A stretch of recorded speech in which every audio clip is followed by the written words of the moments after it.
Bonjour Aruna. Bonjour Antoine. Quelle n'a pas été ma surprise en lisant ta fiche Wikipédia qui est gigantesque de voir que tu étais né et que tu avais vécu à Metz, où tes parents se sont installés après la guerre. Ah, tu peux même pas imaginer pourquoi ça t'a frappé? Parce que je suis de Metz. J'ai Oh passé toute non! ma jeunesse, toute mon enfance là-bas.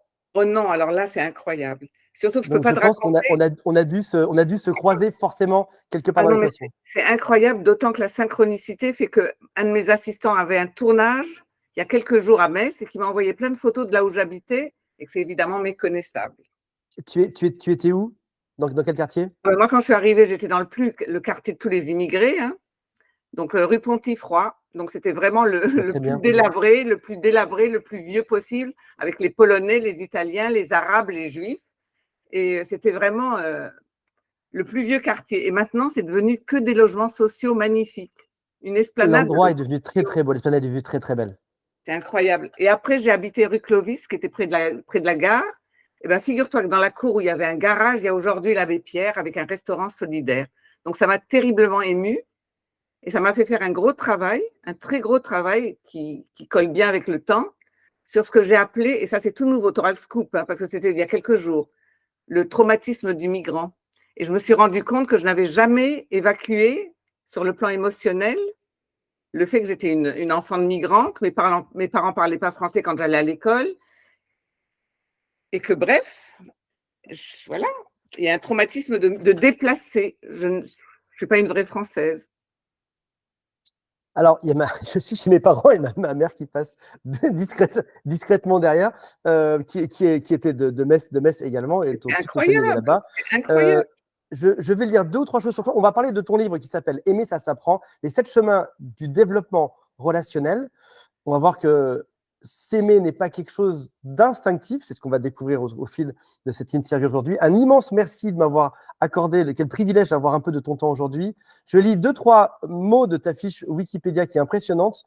Tu es philosophe, femme de lettres, conférencière, productrice, réalisatrice française et canadienne.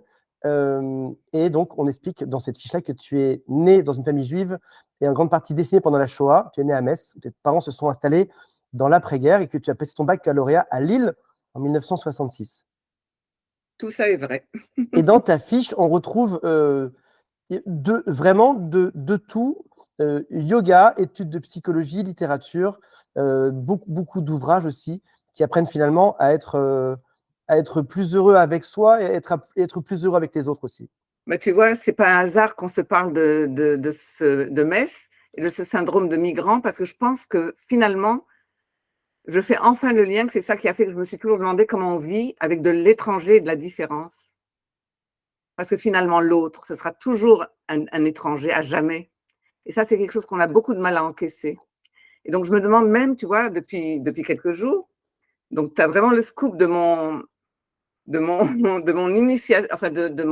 dernier travail intérieur sur le fait que je pense qu'on est tous des déplacés, d'une certaine manière, et que dans les relations dites amoureuses, on a beaucoup de mal à accepter que l'autre soit différent à jamais. Et quoi qu'on fasse, et combien on l'aime, et combien on l'aimera jamais, il sera jamais du même. Et que si on n'apprend pas à accueillir la différence et à accepter que l'autre sera un étranger à jamais, eh ben, on aura beaucoup de mal. Et tu vois, le temps que ça prend, puisque moi-même, j'ai nettoyé des petits restes pour intégrer combien je suis même étrangère de naissance. Sans dévoiler tout le livre dont on va parler dans un instant, euh, l'axe dans ce livre-là, qui s'appelle, je le rappelle, je mettrai le lien juste en dessous, Aimer, ça s'apprend, les 7 chemins du développement relationnel. Tu expliques dedans qu'on arrive avec des blessures et qu'il faut commencer par apprendre à les régler avant de pouvoir être OK avec soi-même, puis avec les autres. Ben, c'est exactement ce que je suis en train de te dire, qu'il y a tout le temps des couches. Il y a tout le temps des couches à ôter. Ça m'a fait penser aux blessures de l'âme de Lise Bourbeau, qui sont le rejet, l'abandon, l'humiliation, la trahison et l'injustice. Est-ce que c'est aussi un livre qui t'inspire ou qui t'a inspiré à faire ça, ou c'est complémentaire ou pas du tout? C'est complémentaire. De toute façon, tous les livres de développement personnel et tous les travaux qui sont faits par tout le monde apporte une pierre à la touche globale, à l'édifice global. Et donc, Lise Bourbeau a fait un super travail. Et moi, je pense qu'on a en fait un traumatisme de naissance, comme tu dis, la blessure d'âme, eh ben, c'est qu'on est incarné sur Terre et qu'on a une mémoire de l'amour avec laquelle on arrive et qu'on est très vite déçu. Il y a 7 blessures qu'on va guérir ou des choses qui vont se passer. Tu as classé ceci dans 3 axes. Mmh. Le premier, c'est guérir. On imagine bien qu'on a à guérir quelque chose de son passé pour être heureux avec l'autre. Et après ça, il y a penser, P-A-N-S-E-R, ça passe moins bien à l'oral qu'à l'écrit, puis se libérer. Quelle est la différence que tu fais entre guérir et penser? Je vais P-A-N-S-E-R. te dire, guérir, c'est les fameuses blessures d'enfance qu'on a tous, dont le traumatisme de séparation est le premier qui est un trauma, justement, qui fait qu'on reste nostalgique d'une fusion impossible. Donc ça, c'est des blessures d'enfance qu'on a tous et qu'on traverse tous. Et après, on scoltine la famille qu'on a. Donc, Dis rien contre ma mère, je suis chez elle pendant 2 jours, je ne peux rien. et puis de toute façon, On se trimballe dans le transgénérationnel des choses. et tu sais que dans le livre, je dis que c'est très important de remercier ses parents, ne serait-ce que pour la vie qu'ils nous ont donnée. Et donc, parce que dans le livre, il y a aussi des outils, mais ce qui compte le plus, c'est de comprendre l'esprit. Donc, les 3 premiers chemins, comme tu dis, c'est de guérir, parce qu'il faut bien guérir des blessures. Mais ensuite, on grandit, on devient un adolescent et un jeune adulte, et ça, les gens en parlent beaucoup moins dans le développement personnel. Arrive le moment où on a ce que j'appelle des blessures narcissiques, des blessures d'ego. Parce que là, on est déjà un peu grand, on veut s'affirmer, on existe, et on s'en prend plein la gueule. Parce qu'il y a toujours des plus grands que nous. Et moi, je pense qu'on n'insiste jamais assez sur ces blessures narcissiques qui sont plus à guérir, mais à penser, à mettre des pansements et à penser, à conscientiser pour se rendre compte qu'on a aussi des restes d'ados humiliés en nous et pas seulement des blessures d'enfance. Il y a aussi le troisième qui est se libérer. Alors là, on passe déjà dans une dimension plus spirituelle qui est de sortir de toutes les illusions qu'on peut avoir, dont les 3 plus grandes, comme je raconte dans mon livre, c'est la peur. On vit avec de la peur. Enfin, on vit tous avec de la peur, mais on ne comprend pas que ce n'est pas de la vraie peur, parce que personne, pendant qu'on se parle là, il n'y a personne qui a un fusil sur notre dos qui justifierait qu'on ait peur. Et donc, la plupart de nos peurs sont des angoisses existentielles ou des craintes ou des mémoires. Et donc, du coup, la peur elle-même est une forme d'illusion, parce que la peur n'existe qu'à un moment très particulier où on a raison d'avoir peur. Et puis, pareil, la souffrance. Si on prend, tu as fait un chemin qui est incroyable dans ta vie. Si on prend conscience de ça, on peut se libérer, comme tu dis, de ces peurs qui sont un peu irréelles. Et à l'inverse, on peut aussi passer une vie entière à avoir peur, peur de l'autre, peur de soi, se remettre dans des situations et passer toute une vie dans des peurs qu'on nous a éventuellement transmises de père en fils, de mère en fille, de grand-père en petit enfant. Donc, Et qui, dans le prendre moment, conscience devient essentiel. et qui, dans le moment présent, sont une illusion. Dans le moment présent, sont une illusion complète. Oui. Ah oui, c'est vrai. Et c'est pareil pour la souffrance. On souffre, mais en fait, et souvent on souffre parce qu'on n'a pas évacué des peines. Et tu vois, ce que je te racontais au tout début, parce que tout est au commencement, c'est que je me suis rendu compte que j'avais cette peine d'enfant de migrant, a eu de la peine à passer. Elle peinait à passer parce qu'elle était tellement. Et puis on s'est adapté. L'adaptation, c'est des peines obligatoires. Et donc l'adaptation est devenue si forte elle peinait à me faire même sentir que j'avais de la peine. Et dans mon livre, j'explique bien que ce qui est important, c'est de vivre ses peines, mais pas d'en souffrir. Oui. Et là, je viens d'en vivre encore une qui va libérer de la souffrance. Que de la souffrance et de la peur de l'autre, de l'étranger. J'ai l'impression, quand je lis ça, et on va tout détailler par la suite, j'ai l'impression quand je lis ça qu'il y a des choses qui nécessitent une forme de maturité pour avancer dessus. C'est-à-dire qu'en gros, ton livre, on pourrait le lire à 8 ans, on imagine à 8 ans, 20 ans, 30 ans, 40 ans, 50 ans, 80 ans, et qu'on en verrait des choses différentes et qu'on pourrait guérir des choses différentes en nous. Absolument, tu as Euh, tout à fait tu, raison. C'est un livre tu à parles, vivre toute la vie. ouais. Tu parles là de tout à l'heure de blessures d'enfance, et puis ensuite tu parles de blessures d'adolescence qu'on peut aussi résoudre, mais on sent bien que ces blessures se résorbent, se guérissent, se pensent dans le temps, et aussi avec différentes choses qu'on vit. Absolument, absolument. Et c'est des choses avec lesquelles on aura à vivre parce que l'ego, qui vient de notre adolescent, l'ego humilié, eh ben, il va falloir que ça prenne du temps pour qu'on comprenne que c'est que de l'ego et qu'il faudra le rendre solaire, être fier de nous-mêmes pour ne plus laisser l'ego être une souffrance. Oui, C'est paradoxal, mais et ça, oui, tu as raison, c'est un livre à vivre toute la vie. C'est pas une bonne affaire marketing, mais au contraire, au contraire. J'étais un peu en retard, je te donne juste un peu de contexte, j'étais un peu en retard aujourd'hui. Je ne sais pas si mon père passera la semaine. j'allais te demander justement, j'allais te demander offline, J'espère que oui.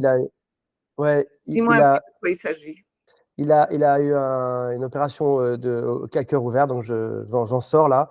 Et c'est marrant comme son caractère face à cette épreuve qui est dure, je n'espère surtout pas la dernière, mais qui est peut-être aussi la dernière, si je veux être à peu près réaliste, le change lui.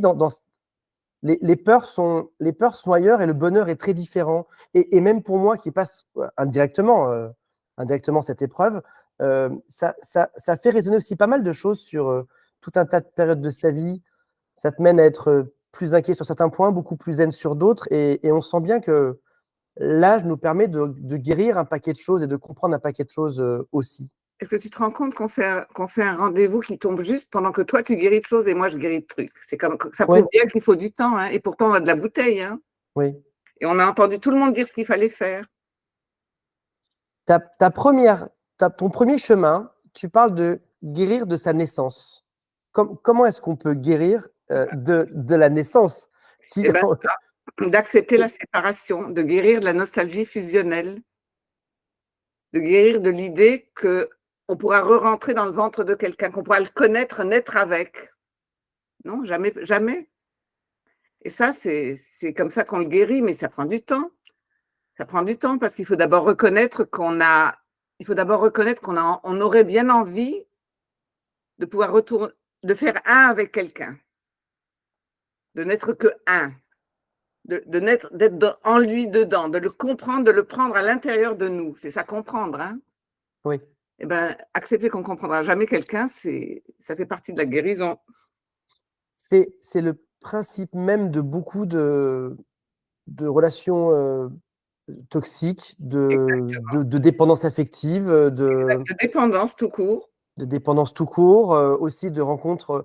On parle de séparation, on parle de stade de séparation et individuation jusqu'à la Exactement, majorité, exactement, entre quelques mois et 18 ans. Et si on les passe mal, on peut devenir soit une personne dépendante, soit une personne perverse narcissique. Et on va tenter de refusionner toute une vie pour refaire un seul avec l'autre. Cette relation est exactement. fusionnelle, elle est géniale, c'est l'amour de ma vie. Puis en fait, non, avec patatras, quelques semaines plus tard, c'est un monstre, je ne veux plus de lui, etc. Eh ben, tu vois, Comment c'est parce qu'on n'a pas guéri de sa naissance. C'est parce qu'on n'a pas fait le premier chemin de guérir de sa naissance, d'accepter d'être séparé, d'être né, et que l'autre sera toujours un autre étranger face à nous, comme notre mère au moment où on a coupé le cordon ombilical. Est-ce qu'on pourrait aller plus loin là-dedans et dire que des gens qui ont eu, par exemple, sur guérir de sa naissance, c'est une hypothèse que je te soumets, est-ce qu'on pourrait dire que des gens qui n'ont pas guéri de leur naissance se retrouveraient plus tard deux blessures similaires, peut-être même avec deux conclusions différentes. L'un devient dépendant, l'autre devient toxique, manipulateur, finissent par se retrouver. On a une même blessure, on se retrouve plus tard, c'est pour ça qu'on refusionne et qu'on se détruit après. Tu es en train de décrire la loi d'affinité. Qui se ressemble s'assemble. Absolument. Bien sûr qu'on va attirer du même. Et moi, je pense que l'enjeu, c'est justement pour avoir le miroir possible pour guérir. C'est dur à accepter, mais ça veut dire que l'autre a une raison d'être toujours dans cette souffrance, entre guillemets. Je parlais avec Natacha Calestrémé et Sabrina Philippe il y a quelques jours. Et elle me disait qu'en effet, alors il y a des mots différents, des noms différents, mais en gros, c'est l'univers te remet en face de toi une personne en miroir. On peut appeler ça de l'énergie, du karma, de la croyance, de la religion, plein d'autres choses, ou de la psychologie, ou de la biologie même. Ou du hasard qui n'existe pas. ou du hasard. Et toi, tu l'expliques finalement un peu différemment. On a une forme de même problème à la base, une même souci à l'origine, et l'univers te le remet en face jusqu'à ce que tu C'est la comprennes et que loi tu changes. d'attraction et la loi d'affinité. Absolument, c'est la loi d'attraction. Ça fait partie des lois de l'univers, pour moi. Ok. Dans ton deuxième axe, pour mieux apprendre à aimer et avoir un meilleur développement relationnel, tu dis guérir de sa nostalgie d'ailleurs, pour être dans la joie de vivre sur Terre. Est-ce que Ça, tu peux nous en parler un peu? c'est la suite, hein. C'est la suite, j'accepte d'être séparée et après j'accepte donc de guérir de la fusion et après ça veut dire que je suis bien incarnée sur terre et que je suis séparée à jamais de l'origine. Alors on peut parler de divine origine ou d'exil, j'arrêterai pas de parler de migrants, mais on est tous en exil de l'amour. Oui.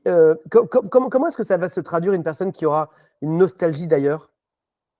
Il est mélancolique chronique et c'est jamais assez bien pour lui. Et l'autre sera jamais à la hauteur de son rêve d'amour, jamais. Et l'autre sera jamais à la hauteur de la caresse divine qu'il a dans sa mémoire d'amour. D'où est-ce que ça vient cette nostalgie d'ailleurs? D'où est-ce que c'est créé? Alors, si tu me demandes à moi, dans ma conviction, c'est parce qu'on vient réellement d'une divine origine, donc on l'a en nous. Si tu me demandes à moi, philosophe spirituel, donc moi, je crois absolument que qu'on on a en nous la mémoire d'une divine origine. Donc, on sait donc de l'amour, hein, avec 3 grands A. De l'amour divin, de l'amour aussi parfait, absolu, absolu. Et que donc, quand on arrive sur Terre et qu'il y a déjà la séparation et qu'on doit déjà accepter que l'autre va être… Enfin bon, tout ça, et ben après, accepter que le poison du deuxième chemin, c'est la comparaison. On va comparer tout le temps l'autre à son imaginaire nostalgique de la perfection. Qu'on Oui. a en nous, hein, qu'on a réellement en nous. Parce que quand on parle d'amour, on sait ce que c'est. Donc, donc il faut résister à la comparaison. Donc, une des clés pour se sortir de cette nostalgie d'un ailleurs meilleur, c'est de résister à la comparaison, C'est un poison. qui est un poison. Typiquement, c'est le fameux dicton l'herbe n'est pas plus verte chez le voisin, c'est ça? Exactement. Et moi, je dis toujours, l'herbe, elle est plus verte là où on l'arrose. C'est vrai. C'est tout. Et nous, on pense toujours qu'il y a un endroit où ça pourrait être mieux ailleurs. Ben non. Ailleurs, avant. Et ça, c'est des critères qui sont des poisons pour une relation. On est dans un monde où on est quand même dans une forme de comparaison permanente. Ouvre ton Instagram, ton Facebook, ton TikTok, YouTube, tu vois des gens beaux. Et c'est-à-dire que ta norme devient ce que tu observes le plus. On est composé des gens qui nous entourent. On dit on est la somme des 5 personnes qu'on fréquente le plus. Admettons qu'une personne soit sur, prends n'importe lequel, TikTok, du matin au soir, sa norme devient ce qu'il regarde. Et tu regardes des femmes belles, d'un coup, tu regardes ta femme qui a 3 kilos trop. Tu regardes des hommes qui sont musclés, sportifs, bodybuildés, pompiers, torse nu, plein d'huile. Tu regardes ton mari qui est affalé sur le canapé. Comment est-ce que dans un monde qui nous pousse à la comparaison permanente, dans un monde de superficialité, c'est dur à dire comme mot, dans un monde qui nous vend au sens Du premier, qui nous vend autre chose, du paraître au lieu de l'être. Ben voilà. au lieu d'être achète cette nouvelle crème qui va te permettre d'avoir l'air 45 ans plus jeune, utilise cet oreiller qui est tellement mou que tu dormiras 3 ans de plus, achète cette voiture qui fera que tu auras un succès dingue autour de toi. Comment est-ce qu'on peut résister à cette nostalgie d'ailleurs qu'on a déjà tous à la base et qui est probablement amplifiée depuis l'invention des publicités à la télévision, probablement depuis les années 30 et 40. C'est ça que tu me fais rire parce que c'est là que je sens le temps qui passe parce que moi, on parlait de magazines à l'époque seulement. Ou dans les magazines, exactement. Comment est-ce qu'on résiste à ça dans un monde qui te pousse à ça en permanence? Eh ben, c'est ça que raconte mon deuxième chapitre, mon deuxième chemin. Il faut en guérir. Il faut guérir de la nostalgie d'ailleurs. Il faut guérir de l'idée de cette perfection. Il faut renoncer. Tu sais quoi, Antoine, ce qui est difficile dans tout ça, c'est qu'il faut renoncer. Choisir, c'est renoncer. Oui. Et donc, si tu ne renonces pas à ce qui fait obstacle, eh ben, ne t'étonne pas que le chemin ne s'ouvre pas. Hein. J'arrive à un âge clé, on parle de moi un peu aujourd'hui, j'arrive à un âge clé où, entre gens de Metz, j'arrive à un âge clé où la crise de la cinquantaine se caractérise par plein de choses. J'ai 48 ans, donc j'arrive bientôt à mes 50 ans. Et notamment, on dit que c'est l'âge du roi. C'est-à-dire que tu te bats plutôt pour tes convictions que pour posséder ou démontrer. Tu n'es plus un prince qui veut montrer, être fougueux. Tu te bats pour tes convictions. Et dans mes convictions, il y a faire le bien sur terre, être moins possédé, moins dépensé, moins être dans le paraître, etc. Et je suis surpris quand je parle de ça autour de moi depuis des années que la plupart des gens, en tout cas que certains des gens qui sont les plus convaincants me disent Antoine, tu penses que tu as le choix, mais tu es dans l'illusion du choix. C'est-à-dire qu'en gros, ta carrière doit continuer comme ça à monter. Si jamais elle décroît, tu vas te faire écraser et tu seras fini. Si jamais tu ne possèdes pas un peu les machins à la mode, les gens sympas ne te parleront pas. Et il y a deux discours que je trouve très chouettes et très intéressants entre lesquels j'aurais du mal à faire un choix. Certains me disent, Antoine, la décroissance, génial, l'écologie, l'intelligence est parfait. D'autres qui me disent, Antoine, tu penses avoir une forme de choix aujourd'hui, là où tu ne l'as pas forcément. Il y a toujours un crédit quelque part à rembourser, il y a des enfants à emmener dans une école qu'il va falloir payer, il y a des impôts. Moi, tu me trouveras sur l'endroit où je te dirais que partout où on n'a pas le choix du non-choix, on a toujours le choix du comment. Attends, est-ce que tu peux me redire cette phrase? Tu peux me la redire ou pas? Oui, partout où on doit reconnaître qu'on a que le choix, c'est du non-choix, parce qu'il y a de la réalité existentielle, de la réalité existentielle. Partout où on a ça, on a toujours le choix du comment on va vivre nos choix obligés, comment on va vivre nos obligations.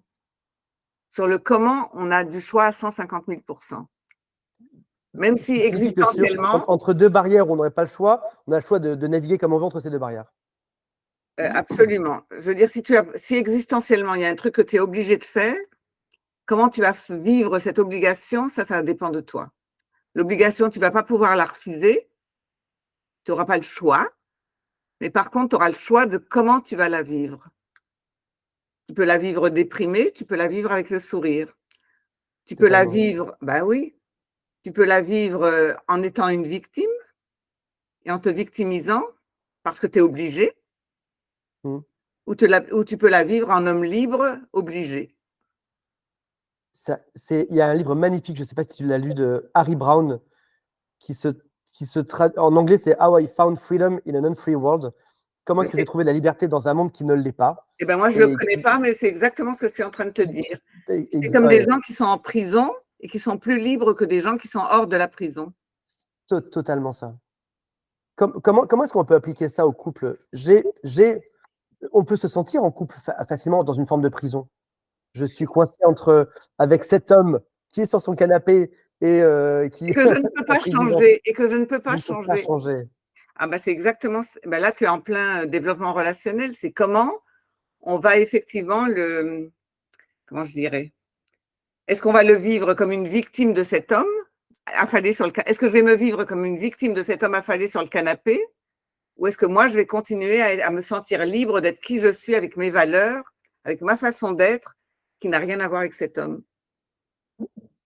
Ok, c'est très, très beau, parfait. Arrêter la comparaison et arrive à trouver sa liberté dans l'espace qui nous est permis. Dans l'espace existentiel qui nous encadre, C'est ça, et ne pas être conforme pour autant. Ne pas se sans être conforme. conformer, ne pas se conformer. J'ai une question compliquée pour toi. Accroche-toi bien, et celle-là, j'aimerais pas devoir y répondre. À quel moment tu dis, donc, guérir sa nostalgie d'ailleurs, vivre dans la joie, accepter ce qu'on a, pas s'en contenter, mais Je ne dis pas trouver une forme de vivre dans bonheur la là. joie, parce que la joie, ce sera la prochaine étape. Vivre déjà Ah, en ok. paix, juste Déjà apaisé. vivre en paix. Déjà pas de rapport de force. Quel est le déclencheur qui te ferait penser que dans un couple, il est vraiment temps d'aller voir réellement ailleurs? L'indifférence. Waouh, magnifique.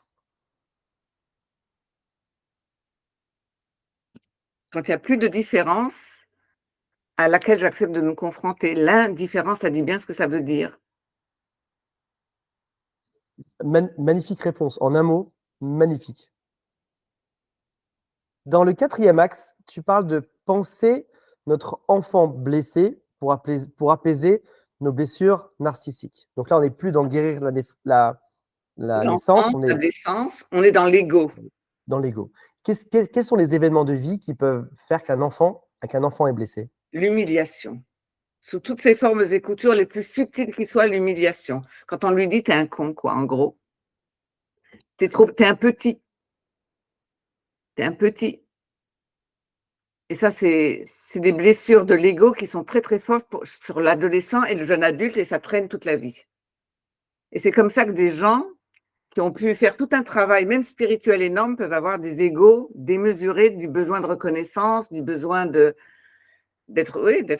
applaudis, d'être vus, alors qu'ils ont fait tout un chemin et de développement personnel et d'analyse et de thérapie et même spirituel, et l'ego, il lâche pas. L'ego, il lâche pas parce qu'on n'a pas fait le travail sur cette humiliation. Et ça, c'est très peu, j'entends très peu de gens, même parmi tous mes amis qui font des trucs formidables, comme on parlait d'Yves Bourbeau ou Natacha, on parle très, très peu de l'ego humilié. Et moi, ça, je pense que c'est capital. Surtout dans les relations et surtout pour comment je dirais, pour pouvoir être fier de soi face à l'autre. Est-ce que tu as des exemples de situations où il y a de l'ego humilié? Oh, bah, tu sais, ça peut être juste le père qui va montrer qu'il en a une plus grande que le petit, hein. Ça suffira. Ou le maître d'école qui tape sur les doigts, hein. Tu sais, ça suffit, hein. Il ne faut pas grand-chose pour être humilié quand on est un adolescent qui commence à vouloir s'affirmer et qu'on lui dit La plupart un petit coucou s'ils m'écoutent, la plupart des gens très connus, stars de cinéma, chanteurs que j'accompagne, ont souvent une vraie blessure d'humiliation à la base et une forme de revanche à prendre sur la vie par la suite. et j'en connais beaucoup dans les milieux spirituels qui est un peu aussi mon milieu. Et c'est absolument fou de voir des gens qui ont fait tout un travail intérieur formidable et qui ont un ego, qui ont besoin de se montrer, de régler des comptes sur la reconnaissance et sur le fait qu'on va les voir, enfin, comme des grands, des vrais grands. Et ça, c'est pas moi qui jetterai la pierre à personne parce qu'on le traverse tous, hein. Se dire, mais personne ne voit combien je suis formidable. Mais qui va le voir? Ce qui est surprenant sur ces profils, prenons l'extrême, les stars, et ils sont tous d'accord avec moi au passage, hein, quand tu leur parles, c'est pas un secret, tout le monde est d'accord avec ça. Ce qui est surprenant là-dedans, c'est qu'ils démarrent là-dedans très souvent sur une blessure d'ego d'enfance ou un père absent, hein, tes parents qui ne les regardaient pas, le fait de se sentir abandonné. Cette carrière, c'est regardez mes parents, tout le monde me regarde, tout le monde m'aime, et vous là-dedans. Et vous êtes tout là-dedans. Et ce qui est marrant, c'est qu'à la fois, cette blessure peut être aussi le début d'une carrière. Donc, comme Absolument. aussi beaucoup de PDG, de grands entrepreneurs, c'est aussi une blessure peut aussi être un moteur. C'est un moteur pour l'ambition. Ouais. Parce qu'on a tous à retrouver une fierté de nous-mêmes. Donc, ça nous donne envie de faire quelque chose pour être fiers de nous. Ces blessures d'humiliation. Ouais. Elles nous obligent à nous dépasser pour montrer qu'on peut. Donc, il y a toujours un positif dans le négatif. Ce qui est embêtant, c'est quand ça devient un trou sans fond du besoin de reconnaissance sur le paraître. Je connais aussi beaucoup d'athlètes et de sportifs de très haut niveau, notamment, qui vont au JO, c'est marrant, qui prennent conscience de choses que tu dis, comme celle-ci, par exemple, et qui tout d'un coup se démarquent du lot. Ils vont faire une forme ils vont comprendre qu'ils ne sont plus mêlés à ça.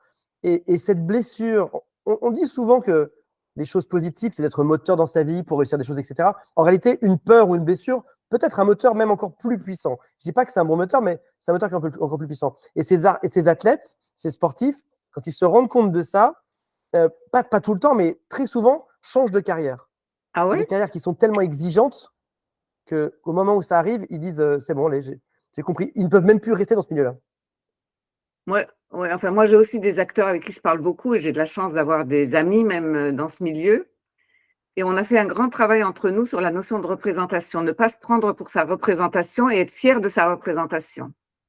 Donc, tu vois, c'est un paradoxe qui fait qu'on va rester dans le métier, parce que si on part, c'est que quand même, il y a quelque chose qui n'est pas encore achevé. On va continuer à être fier de sa représentation, mais on ne se prend pas pour sa représentation.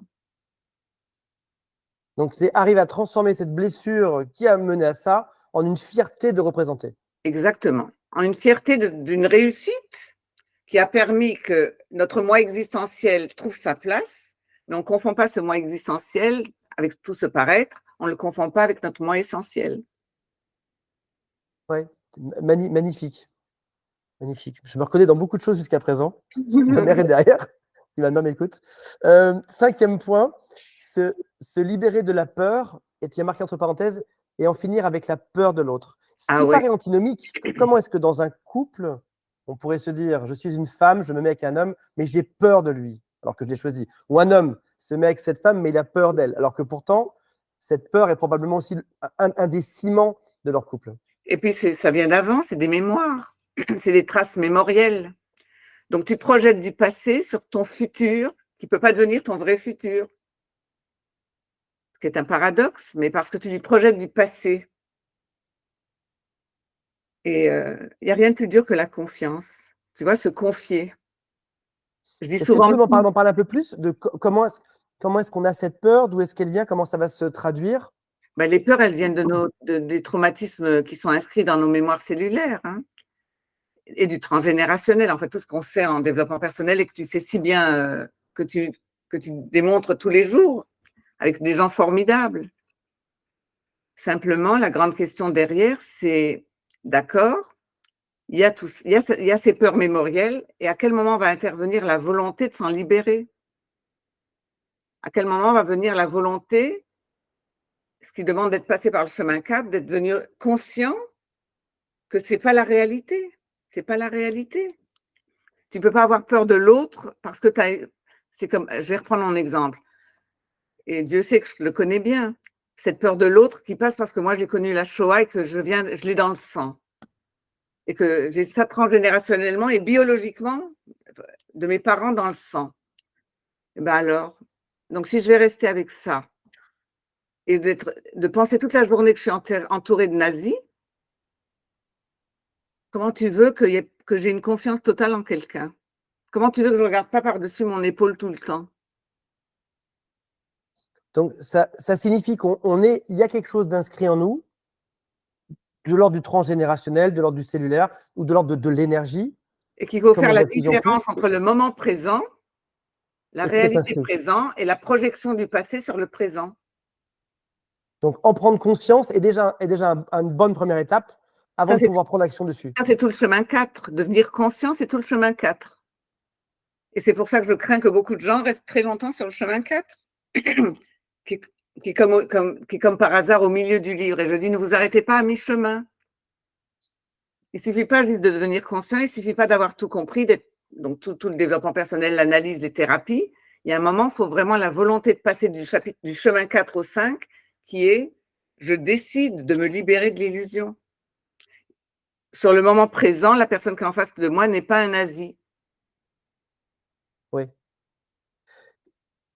Il y a, je recommande à tous mes proches transgénérationnels, moi qui suis scientifique de formation à la base, j'ai eu beaucoup de mal à accepter ça dans ma vie. J'en vois tellement d'exemples aujourd'hui que je ne peux que croire à 300% en ça.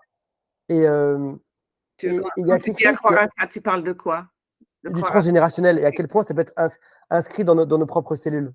Moi, je te dis, quand je me suis retrouvée la semaine dernière à pleurer comme un bébé sur ma mémoire d'enfant de migrant à Metz, je me suis dit, tiens, il reste encore des trucs.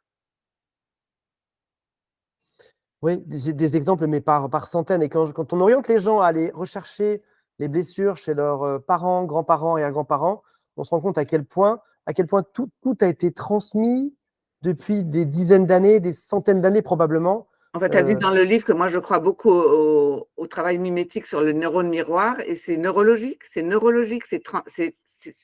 on est des êtres mimétiques, donc on a mimétisé nos parents et tout le reste, on les a mimétisés neurologiquement, donc c'est neurologique nos réactions, quasiment. Oui. Et donc, si on ne change pas de modèle mimétique, si on ne comprend pas qu'il y a de la projection tout le temps quand on est face à l'autre, et qu'il ne faut pas confondre ce qui vient du passé et la réalité du présent. Ça s'appelle vivre au présent. Alors, je ne vais pas citer le moment présent, etc., mais c'est vraiment l'apprentissage du présent. La dernière partie de mon livre. Et le chemin 5 dont tu parles, c'est le tout premier, de bien faire la différence entre une peur réelle du moment, une crainte possible, et puis de l'angoisse existentielle, mémorielle, avec des projections. J'ai eu une forme de choc il y a quelques semaines de ça en comprenant ça. Ça avait commencé il y a 1 an de ça quand j'ai lu le livre Sapiens. Je ne sais pas si tu l'as lu, qui était génial, qui te montre pendant 500 pages la vie des hommes préhistoriques et ta vie, sur chaque page d'à côté, ta vie, qui est exactement la même. Entre ça d'un côté et tout ce transgénérationnel qui, en gros, mon père, ma mère, mes grands-parents ont vécu des choses qui sont inscrites dans ma génétique et que je revis. Je pense notamment, je ne sais plus, c'était avec Natacha que j'avais parlé de ça, d'une femme enceinte qui avait eu très mal au ventre je dis n'importe quoi, au 23e jour où elle était enceinte, là où sa grand-mère, au 23e jour, avait été attaquée par surprise chez elle pendant la guerre. Donc, et des exemples comme ça, il y en a des. Au début, tu peux dire c'est un hasard, il y en a des tonnes. Et tout d'un coup, le choc, c'est de réaliser que là où tu penses avoir une espèce de liberté de choix, dont on parlait tout à l'heure, là où tu penses avoir une forme de liberté de choix, tu n'es que, en effet, la reproduction par miroir de l'être humain depuis des milliers d'années, dizaines de milliers d'années, centaines de milliers d'années, et de plus proche, de père, grand-père, arrière-grand-père. On est en mimétisme total. En mimétisme total. Et on pourrait quasiment prévoir ta vie. Pas à ce point-là, mais on pourrait quasiment prévoir tes réactions en regardant juste un peu ton historique de vie et tes ascendants. Bien sûr. Bien sûr, c'est pour ça que les chemins de libération, choisir la libération, c'est un chemin spirituel. Hein. Oui. Et c'est là que si on ne fait pas ce choix-là, ben, ça peut se reproduire éternellement. Et c'est un choix vraiment d'éveil spirituel à l'illusion. Est-ce qu'on devrait faire ce choix au moment où on choisit son partenaire, au tout début, son premier partenaire? Est-ce qu'on devrait lui dire, écoute, mon coco, montre-moi ton arbre généalogique, je vais aller voir un peu ce qui s'est passé chez toi. Après ça, je te dirai si on peut sortir ensemble ou pas. Et tu sais quoi, Antoine? Tu as bien compris que dans le bouquin, ça parle de plusieurs types de relations. Les premières relations sont des relations de guérison. Donc, ton truc marcherait pour décider de notre relation de guérison. Et c'est sûr qu'on n'aurait pas le choix de traverser ça, ça et ça, et ça, on pourrait peut-être le mettre sur Internet. Sur ordinateur et on sortirait. Voilà tout ce que vous avez à guérir ensemble. Et ça s'appelle dans mon bouquin une relation de guérison. Oui. Ensuite, il y a les relations conscientes. On devient des partenaires pensants, P-A-N et P-E-N. Et là, on se renvoie des miroirs de tout ce de nos égos. Tu vois? Et en disant, c'est ton ego, mais je suis quand même fière de toi. Oui. D'arriver à ça. Donc après, c'est l'apprentissage de la fierté réciproque dans le couple.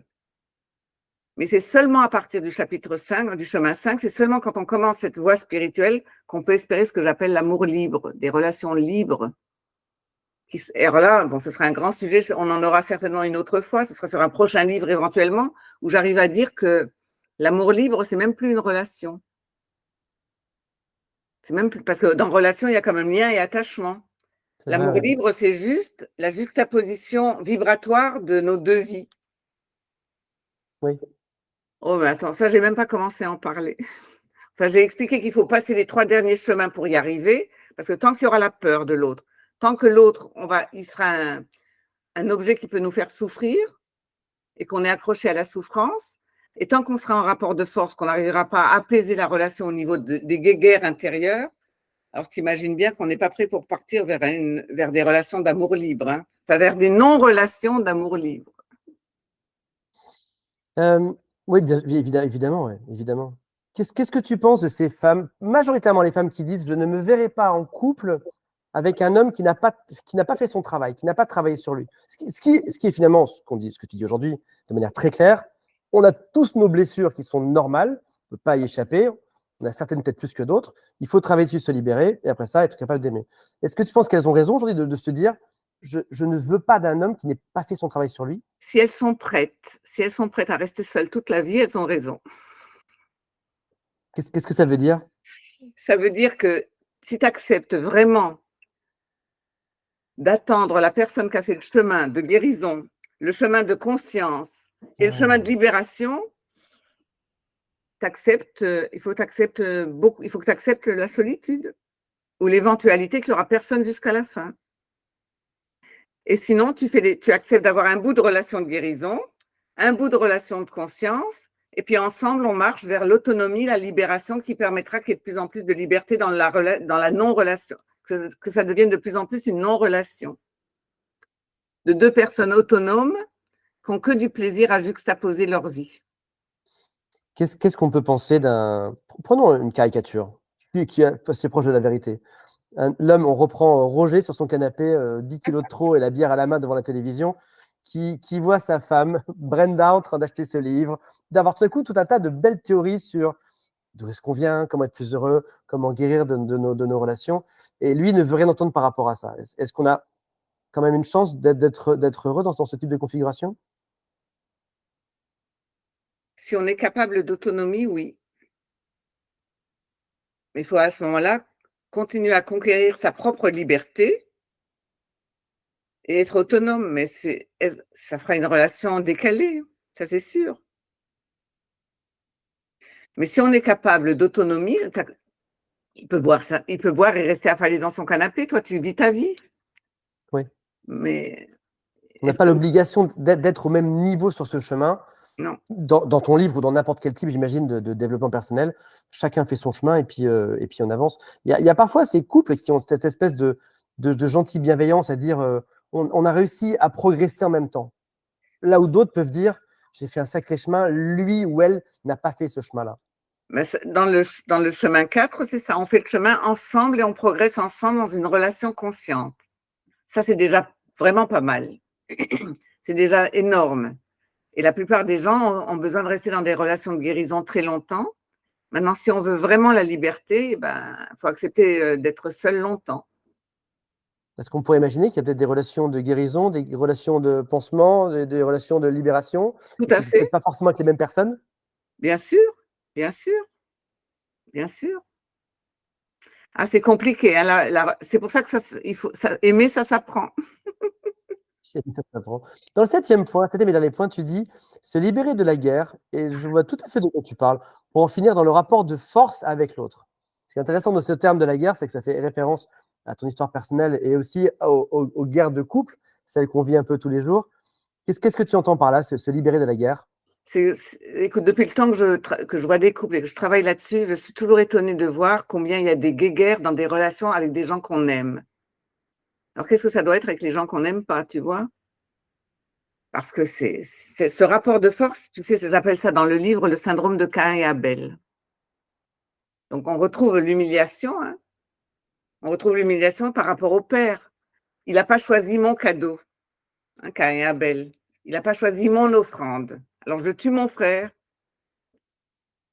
Donc, on n'a pas encore parlé de relation fraternelle, qui est un mot qui m'est très important, de la fraternité.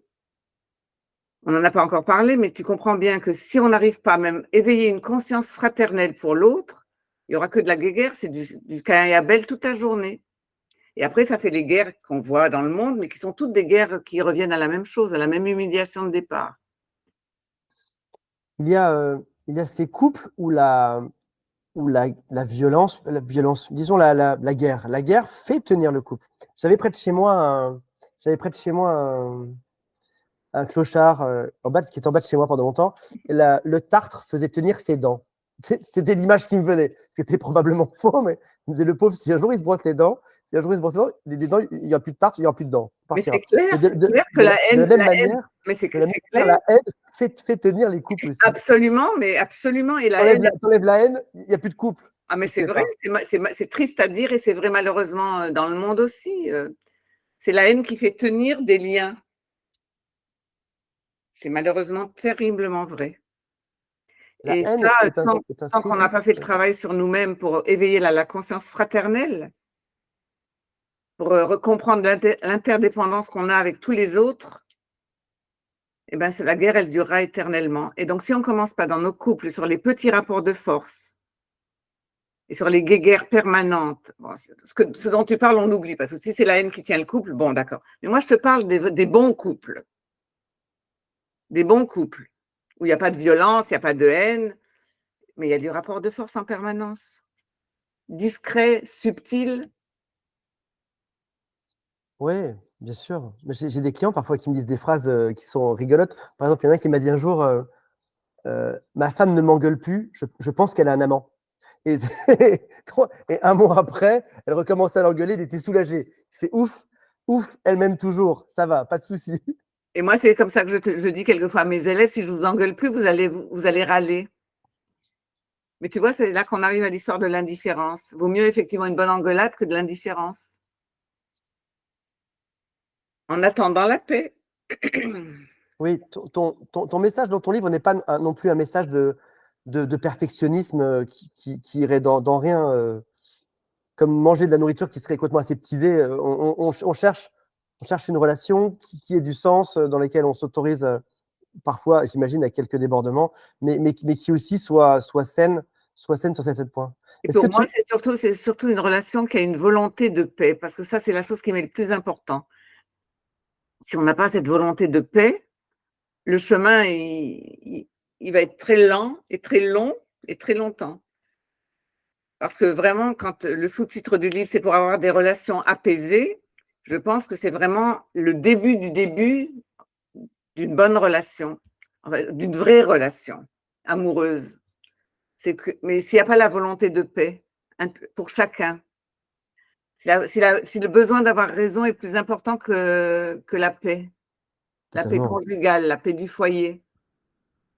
Et ça, je pense que c'est le plus important et que c'est notre part de colibri en tant qu'être humain amoureux par rapport au monde, vu l'état dans lequel il est et vu ce qu'on vit, vu ce qu'on vit au niveau des guerres aujourd'hui. Si on veut participer à ça, il faut que ça commence à la maison. Et moi, Avoir la paix à la maison, bien sûr. Bien sûr.